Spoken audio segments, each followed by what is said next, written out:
যেখানেই যাক যেখানেই থাক, যারা কাজ করে অভ্যস্ত তারা কিন্তু কোথাও কাজ ছাড়া বসে থাকতে পারে না। সে মেয়ে যে পরিস্থিতিতেই থাকুক না কেন, পরিস্থিতির কথা বললাম কেন, মেয়েটা ম্যারিড হোক আনম্যারিড হোক, বাবার বাড়ি থাক শ্বশুর বাড়ি থাক বা কোনো রিলেটিভের বাসা বেড়াতে যাক, যারা কাজ করে অভ্যস্ত তারা কিন্তু বসে থাকতে পারে না। আমিও বসে থাকতে পারি না কোনো জায়গায় গিয়ে, আমার ভালো লাগে না।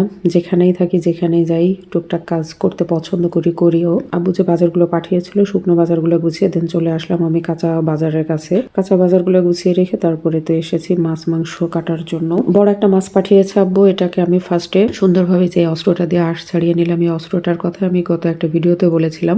আব্বু ট্রেন থেকে 5টা আইটেম কিনেছে, তার মধ্যে এই আর একটা।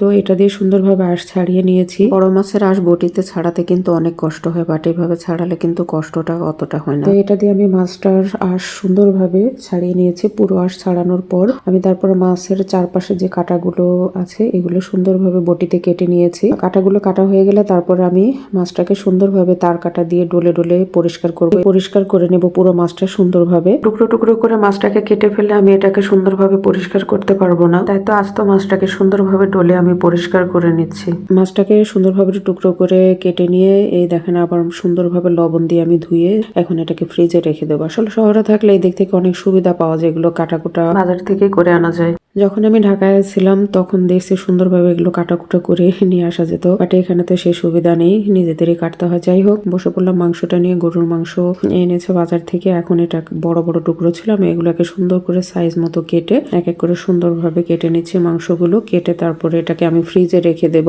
কারণ রান্না বাড়ার সময়ে এগুলো যদি কাটাকুটা করতে যাই আমাদের কিন্তু অনেক টাইম ওয়েস্ট হয়ে যায়, কষ্টদায়ক হয়ে যায় একসাথে এত কাজ করতে গেলে। এই কারণে আমি সবসময় মাছ মাংস যেটাই হোক কেটে সুন্দরভাবে ধুয়ে পরিষ্কার করে রাখতেই পছন্দ করি এবং রাখিও। তো সুন্দরভাবে সবকিছু ক্লিন করে দিলে এগুলা কাজের সময় খুব দ্রুতই সুন্দরভাবে কাজ করা যায়। এই তো মাংস কাটা শেষ করে তারপর এটা আমি এখন পলিথিনে করে ফ্রিজে রেখে দেবো।